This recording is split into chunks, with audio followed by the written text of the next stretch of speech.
Welcome to another episode of Sports and Songs podcast. We're in season 2, episode number 31. Our hosts are Dan and Andy. I'm Dan. Andy, how you doing?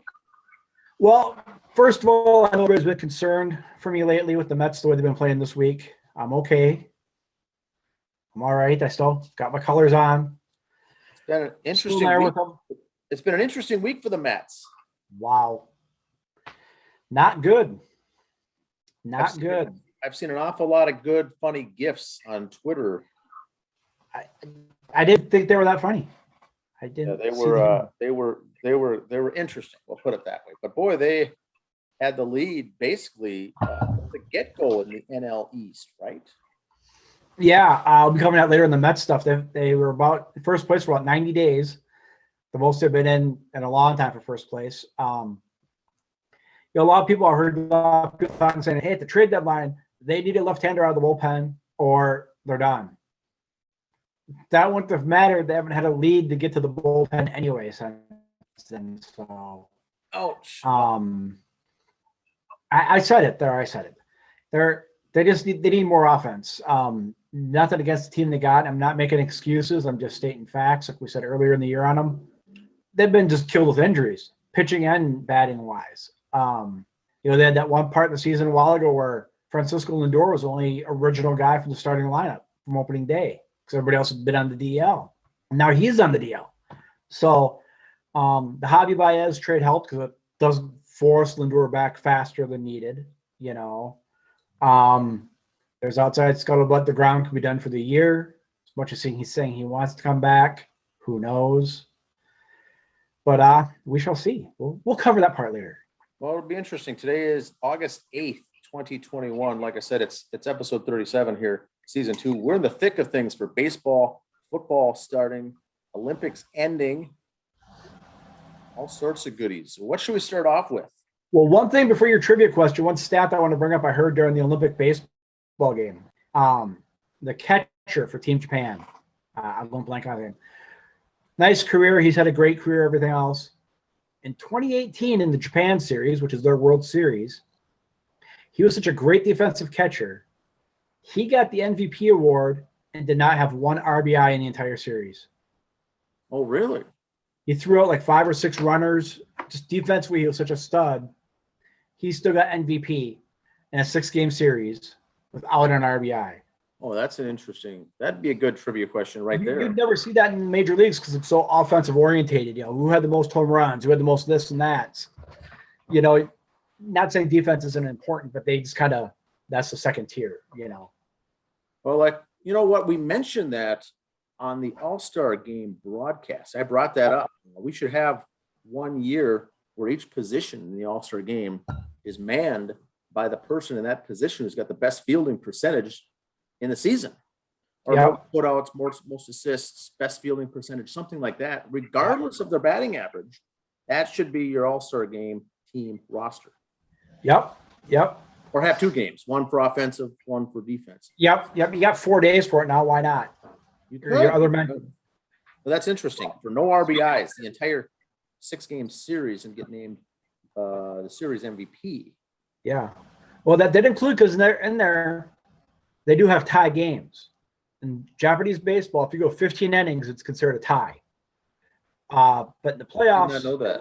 Season record, if it's 12 innings and still a tie, it's a tie. So it's 4-1-1 is how that team won the series that year. Well, that's interesting. I like that. 12 innings, it's a tie. I like that better than the starting with a runner on second base thing. 12 innings, that's far enough. That's not depleting your bullpen. That's not risking injuries, the guy's playing too long, stuff like that. Because how many teams go past 12 innings in the majors anyway? And then they can go to a shootout or something like that. Right. Just kidding. All right. Trivia question, sir. There's a reason I'm wearing the Dodgers cap. Not a big fan of the Dodgers, but the Dodgers are the focal point of the trivia question today. As of today, August 8th, the LA Dodgers are tied for 3rd with the best winning percentage in all of baseball. Tied for 3rd with I think it's the Brewers and who else? Houston Astros. So they're tied for 3rd. But if they would have done better in their extra inning games, they'd be leading the pack very easily right now.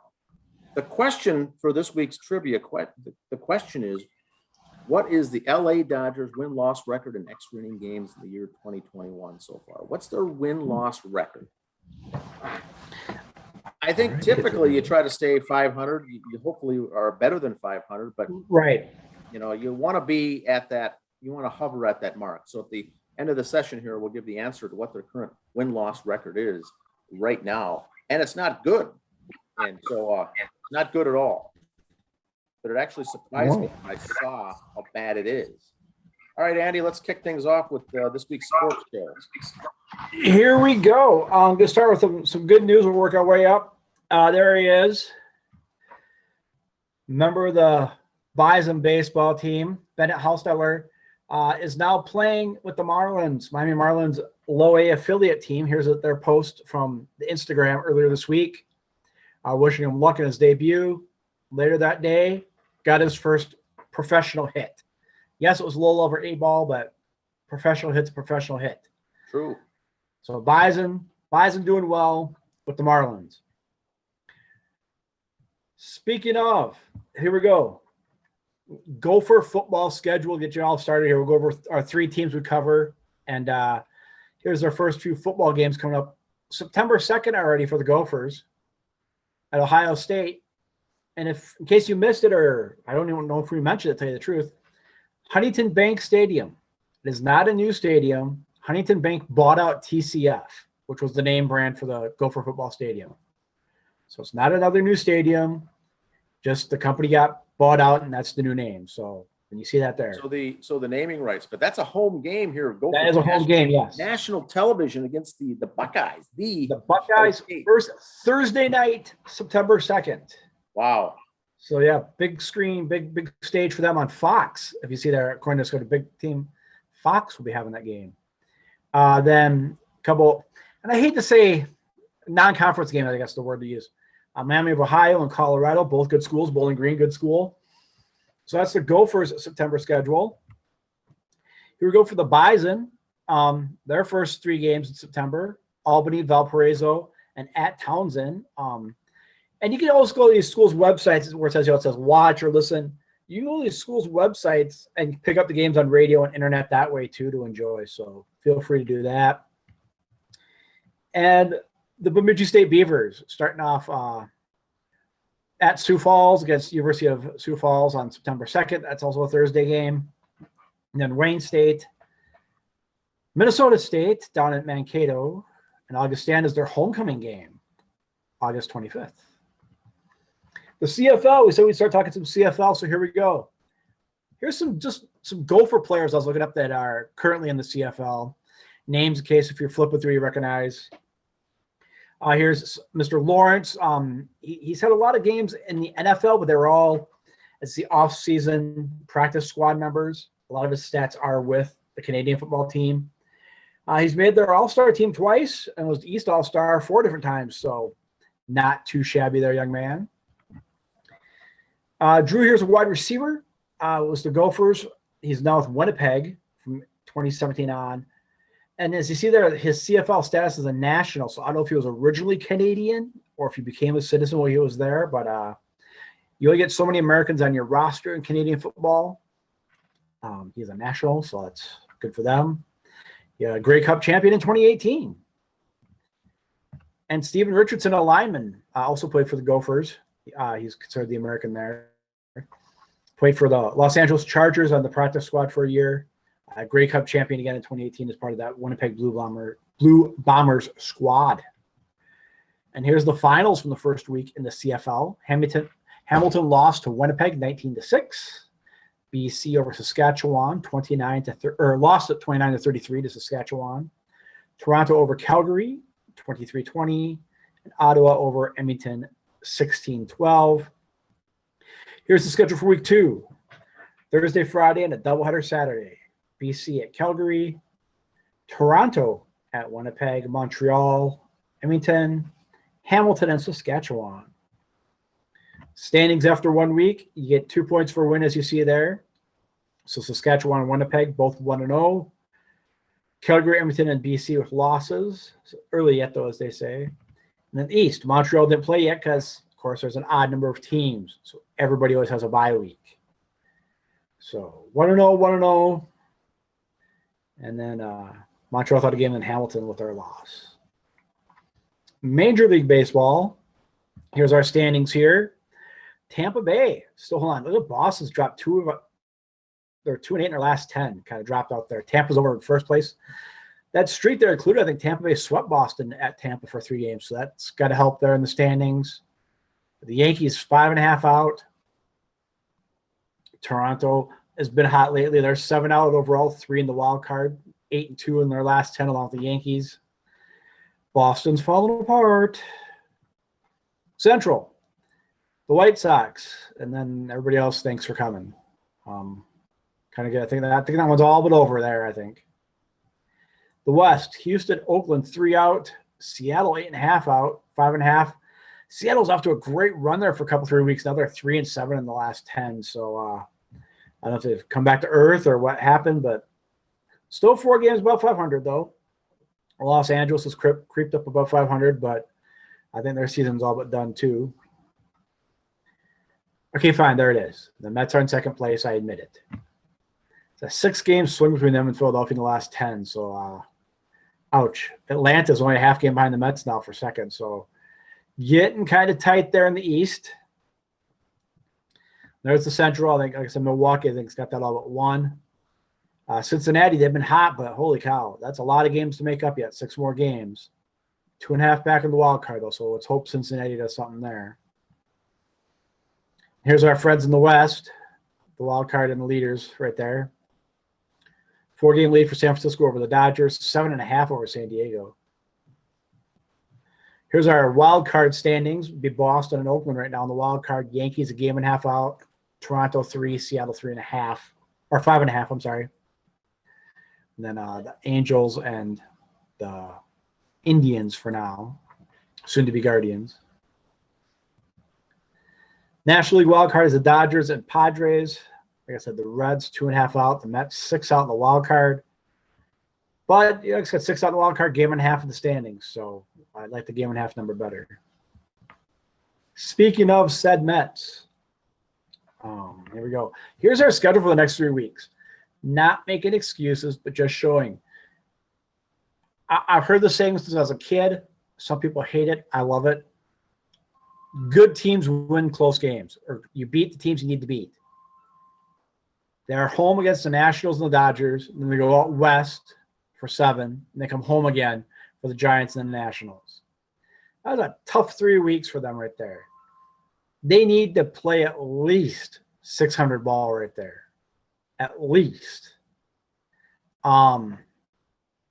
Giants and Dodgers are no slouches. I don't care if you're at home or the road. So you got to eat your Wheaties, boys, and go at it. This is going to be a tough 3 weeks, make or break for them right here. I say that trip on the West Coast, their season's either over or not by then. If they haven't made up more ground after they come back from Los Angeles, they're done. That's just because the schedule just gets harder for them. Like I said, they got the rest of the schedule they have. Those teams are all above 500 overall. So they got a tough schedule to go, not making excuses.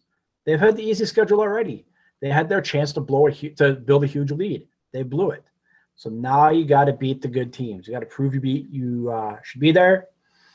Let's just hope they can. A couple stats for the Mets from this week on August 5th.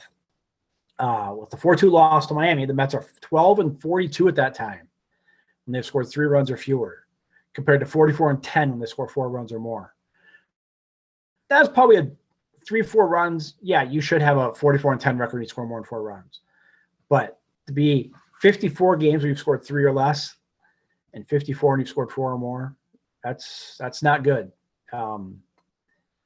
Everybody says, well, the Mets need pitching, they need pitching. No, they're scoring runs every now and then. They just need to score more. That's all there is to it. I think their pitching is fine. They just got to get more than 2-3 runs a game. I mean, look at DeGrom, had that 1 ERA, and he was at 500 because they just don't score runs. Here's another one. The Mets starting pitchers as of August 3rd. have recorded just 4 wins in their last 47 games, the lowest number in the majors over that stretch. The last Mets starter to get a win was Tyler back on the 23rd of July. The staff had gone 12 consecutive games without one. That doesn't mean they're behind all the time or they're blowing leads. It could be 0-0 after the 5th, just the starters aren't going long and they're getting no run support. Do they need bullpen help if there's 0-0? Yeah, probably. Are they had 1-0 and blowing a lead? Maybe. Are they behind? Who knows? That record's not here. The fact you went 47 games without a starter getting a decision or you're getting a win, that's sad. That's really sad, considering you were still contenders at the time too. Minnesota Twins stats and news. Here's our schedule for the next 3 weeks. White Sox, Tampa, and the, for now, Indians coming to Target Field there for some games. Then they go to New York and Boston. That should be tough. Then the 27th, 28th, and the 29th, the Brewers are in town. You want to see a team that's probably going to be in the World Series playing? That'd be the weekend to go. And it's not the Twins that are going to be in the World Series. Yeah, it's, it'd be fun to see, Brewers in town with Eduardo Escobar. Yep. Rays are in town with Nelson Cruz. Fun to see some guys. If you're looking at the Indians home game here with the Indians to see Eddie Rosario, keep in mind now he's with the Braves. So there's no one really to mention there for the Indians. So if you bought those tickets ahead of time thinking to see Eddie, he ain't going to be there. And the White Sox get a chance to see Lance Lynn, former Twins pitcher. There you go. Here's some Twins notes from this week, August 5th. Notes. ERA is starting to soar strikeouts. Twins rookie Griffin Jacks, who I really am impressed with, showed pitching can still be productive as a result of the notorious strikeout. Everybody's all worried about the strikeouts. He averaged 1 run and 3 hits through 5 1/3 innings to earn the win, well, without striking out, get a strikeout, which made him the second Twins pitcher to throw 5 or more innings without a strikeout this season, joining Jose there when he did against the White Sox in the first. And of course, we got to bring this up every chance we can. You have to go back a few more years for the last Twins starter to earn a win without a strikeout. Big Sexy, Bartolo Nice. Colon. Anytime we can drop a big sexy quote in there or stat, you got to do it. August 25th, 2017, so close to this date anyway. As of August 4th, Louis Rise, who I really am impressed with. I always kind of like this kid. Went 3 for 3, has 8 multi-hit games over the last 17 games, batting .419 during the stretch. The 12 interleague games this season, the utility man is batting .378. So Louis is doing well. He's someone not, don't get me wrong, I don't say he should be in the Hall of Fame or the All-Star game anytime soon, but he's a good, solid player to have. Something new, Sports and Songs Book Club. Book I've been reading lately there is The Gamer by Gary Carter. Got it right here. What's the year did this come out? I just saw it here. But yeah, he had his book come out. Very good book. If you're a fan of Gary Carter or just old school baseball like that, it's a fun book to read. Came out in 1993, so soon after he retired. Ken Abram did the opening in it. Got a lot of stories in there. I'm not trying to blow his horn because I'm a big Gary Carter mark. You don't see like a lot of books you see from athletes nowadays like, oh, I had this drinking problem. Here's my drug problem. And here's my affair problems. That was none of him. That was not him. It's a lot of his growing up life, how tight he was with his brother, the end of his career, accepting the end of his career, bouncing around back and forth. Gets pretty spiritual. No, he's a pretty religious guy. He talks about that in there a few times.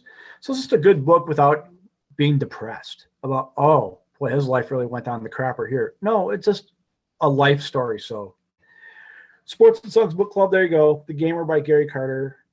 Nice read for a day like here in Minnesota. It's a rainy day. You got games on in the background. Something to read. Concerts coming up. I hear some of the free ones Thursdays at Medina. Shane Martin, Thursday the 12th. Shayla Lee, the 19th. Michael Paul Duo on the 26th. Red Dot Garage. These are all at Medina Entertainment Center. Thursday nights, they're free on the patio, 6 to 9. So go down there, have a few cocktails, get something to eat at Roberts, enjoy the music. Very good time. Now, Dan, have you got your tickets for this next weekend yet of the 17th and 18th of September? No, I didn't get the tickets for the 17th, but I'm going. The 18th, I'm 50-50 for, as I All might be right. attending something else that day that's going on at the same time. All right. But if that's an annual thing, is that an annual deal? I do not know. I believe so. But If see, it is, everything was lock thrown me out in for last next- year. So Lock me in for next year. That sounds awesome. yes. So I'm hoping it is. there you go. 17th, Hype with Guess Heartless, a tribute to Heart. And then the next morning, the Funky Brew Medina Beer Festival. So, like I said, you go to the concert, stay at the hotel right there next door. You're there the next morning, good to go. That, sir, short and sweet edition. But like we said earlier, I was watching the Olympics, stuff going on with them, just watching the Olympic baseball teams. Japan was so beautiful to watch them play. It was like watching a choreographed dance. It was just bunting the advanced runners over, sacrifices. Just they did all the little things, just so nonchalantly too, without argument. Oh, you want? I look great here. Do you want me to bunt? Boom, bunted him over. Not saying the U.S. got all cocky and we have to hit home runs, but there was times in that gold medal game and that where they should have been sacrificing guys over.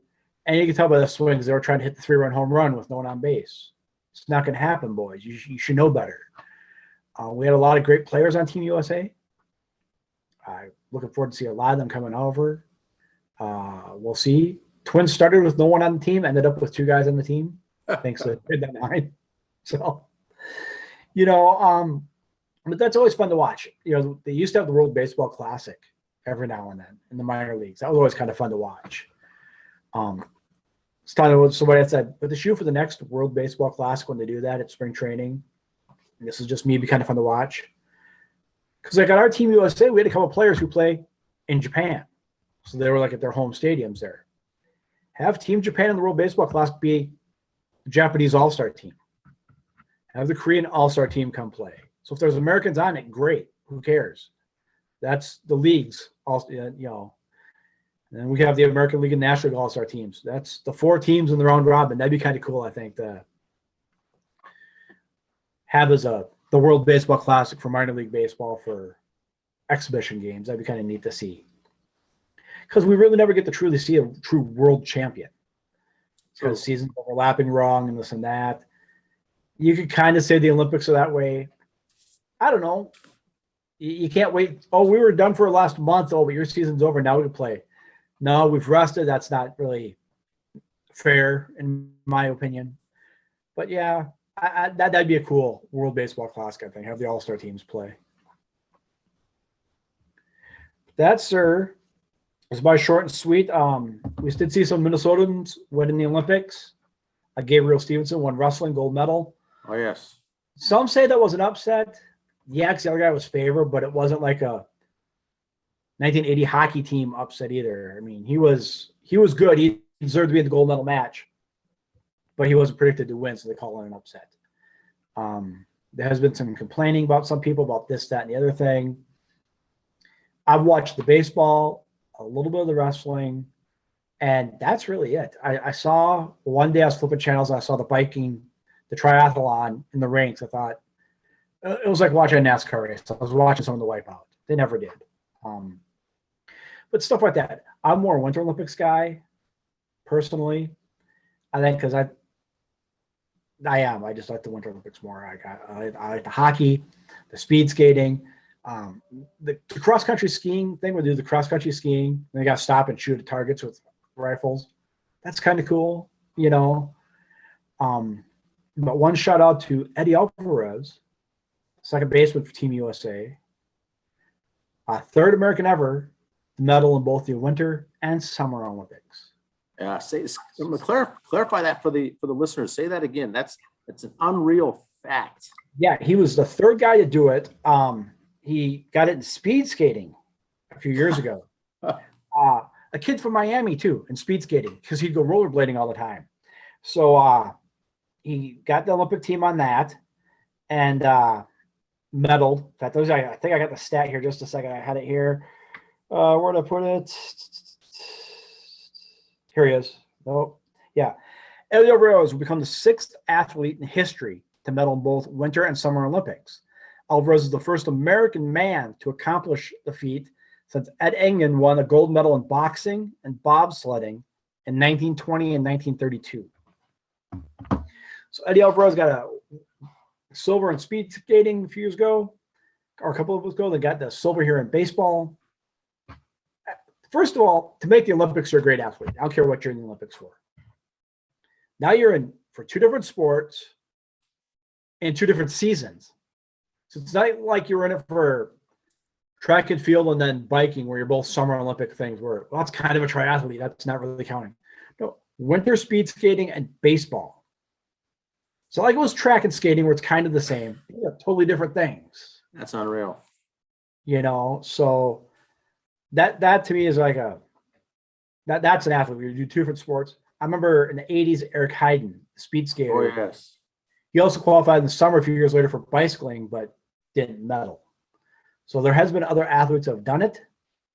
He's like the 6th to do medal in both. And I'm sure other countries have had their representatives doing that too, but still, to medal and to make the different Olympics, just now to medal, qualify, just to qualify or something. Yeah, so incredible. So hats off to him. Congratulations. Unreal. But that is my notes. Like I said, we'll see how the Mets turn it around here. I know the Twins are playing hard still, playing spoiler against the Astros this weekend so far. Yeah, we'll see how they do. Hopefully they play spoiler in the Yankees and Red Sox series, kind of knock the Yankees down and knock the Red Sox down. That's kind of my hopes there. But your trivia answer, sir, before we move on. Trivia question, once again, Dodgers, the reason I'm wearing the cap here is they are tied for the 3rd best win-loss percentage in all of Major League Baseball.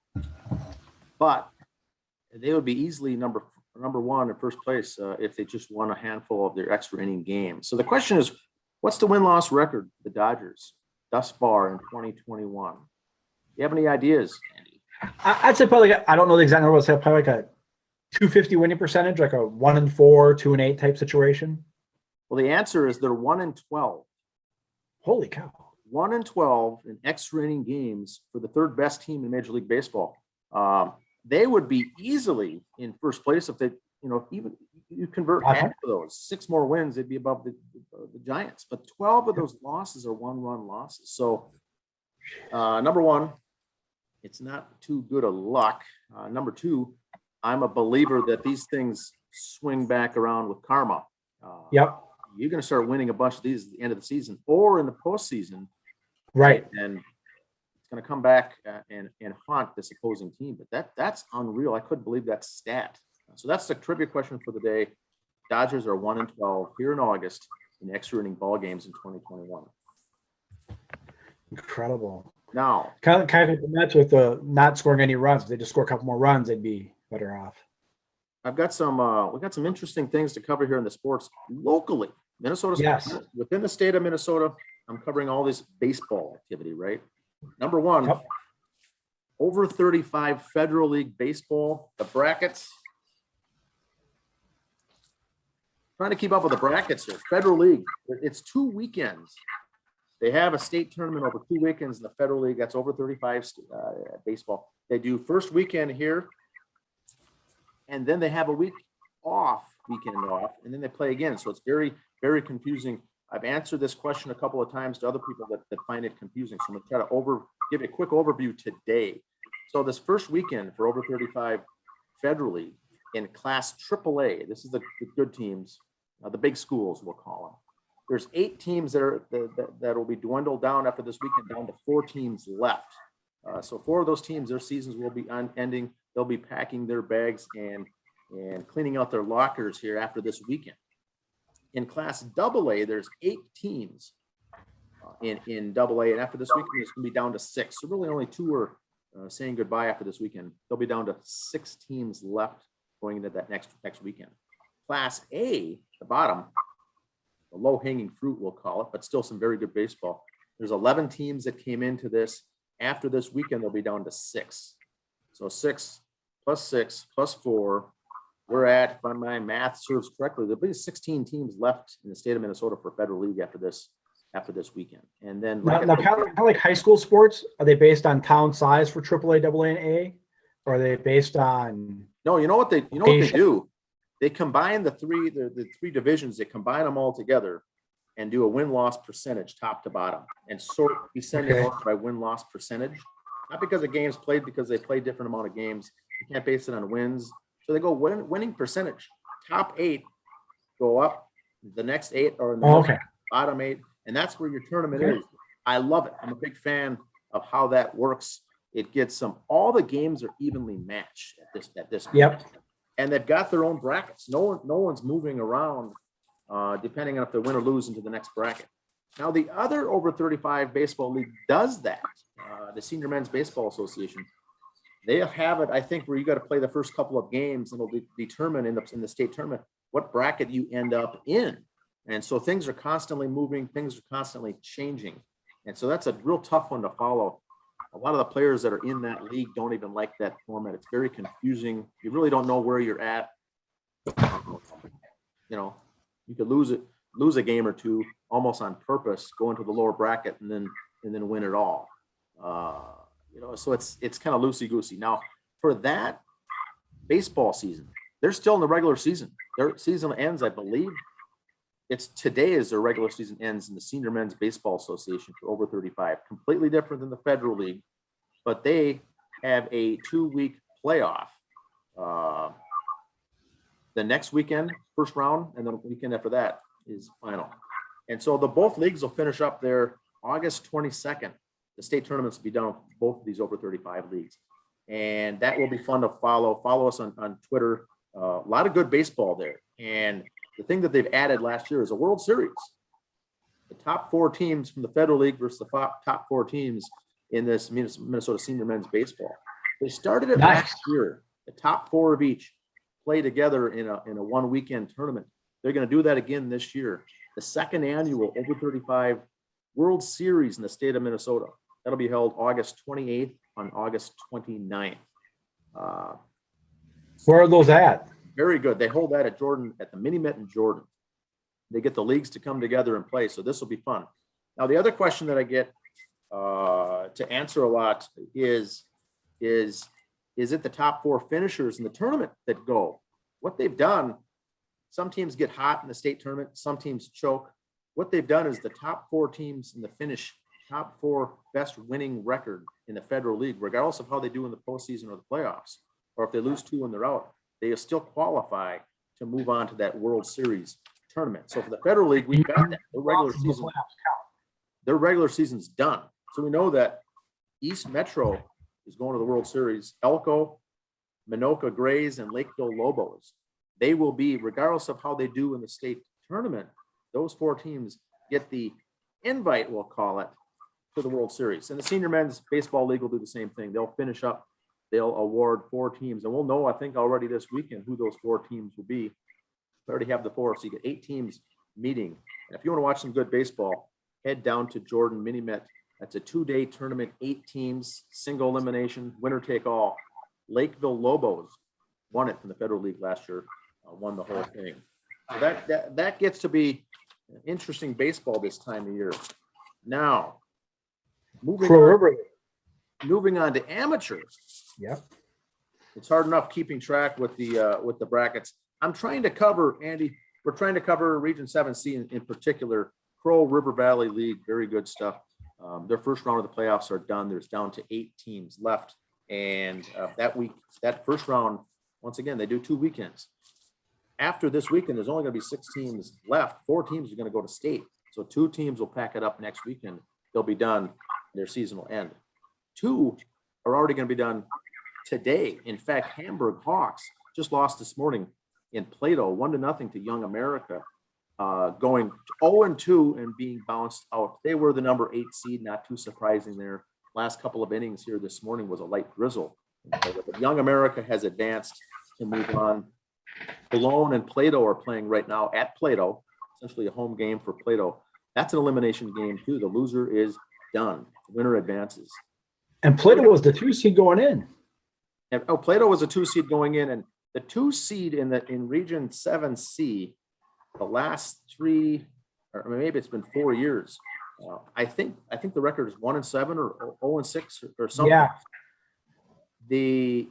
There's been a stigma with being the number 2 seed because those teams who are the second best over are the second division. You're a division winner to be a second seed, either the North Division or the South.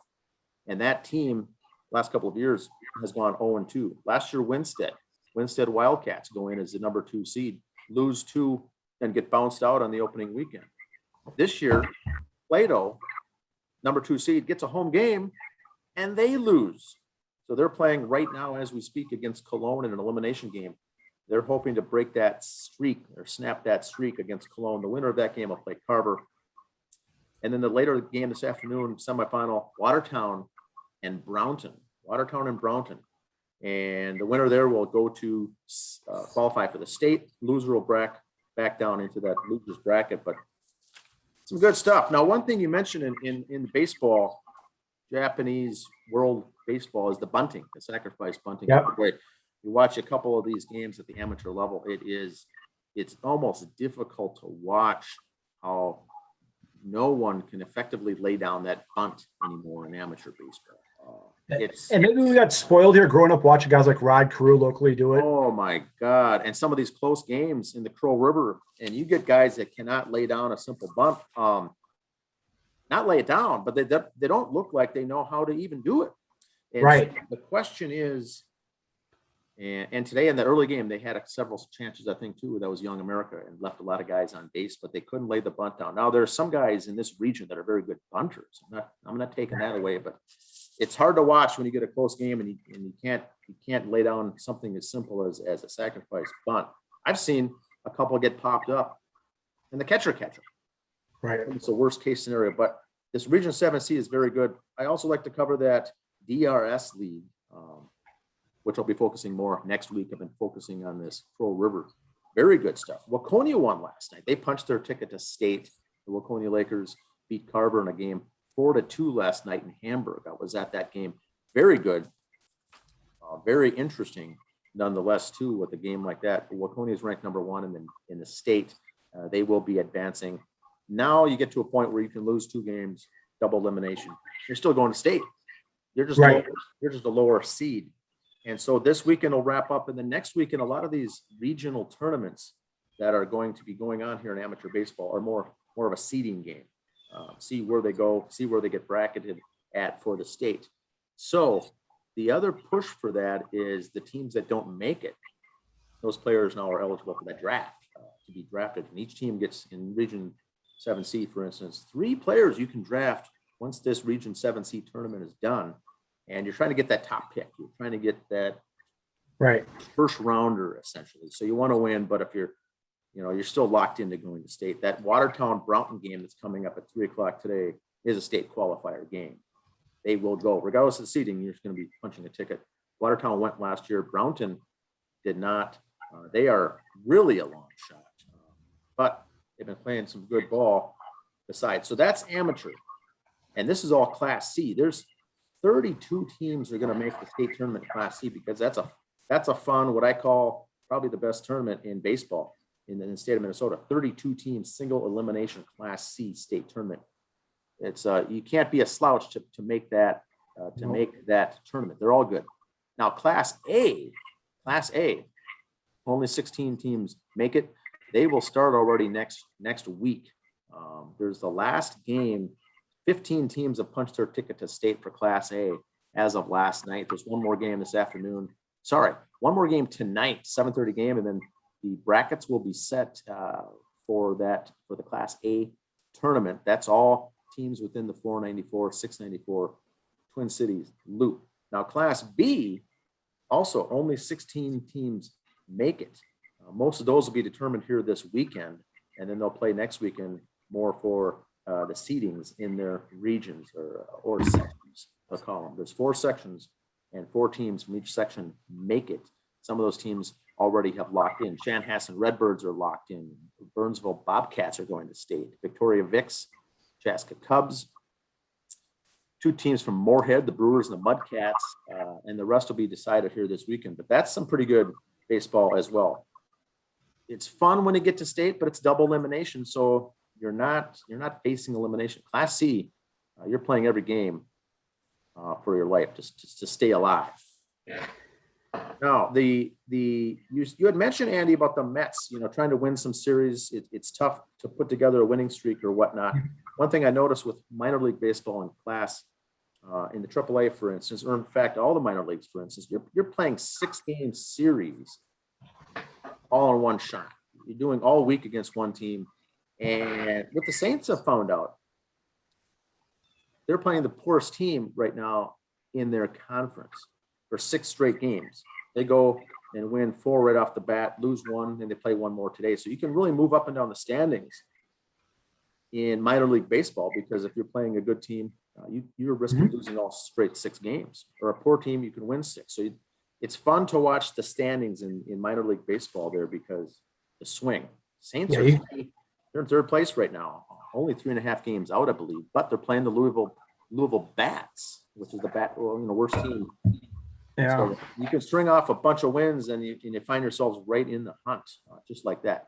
NFL preseason kicks off this week. The Hall of Fame game was Thursday. We have 3 weeks, not 4, of preseason football, and then we're going to be heavy into that. So that's all I've got for sports, I believe, for today. Anything else on sports?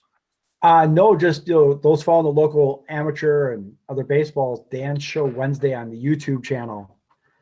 Our YouTube channel. He's got a little update show there. Midweek, and then yours is when? Thursday? Thursdays. Page 2 is Thursdays. This week I covered pro wrestling. There's a lot of stuff going on in wrestling with free agents and the death of beautiful Bobby Eaton. Covered that on Thursday show.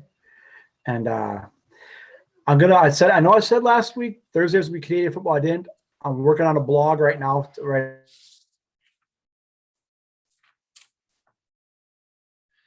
That's interesting stuff. Hello, are you there? Froze up a little, Andy. Should I move into the album of the week? Album review of the week. Are there? Yes. You froze up for a little bit.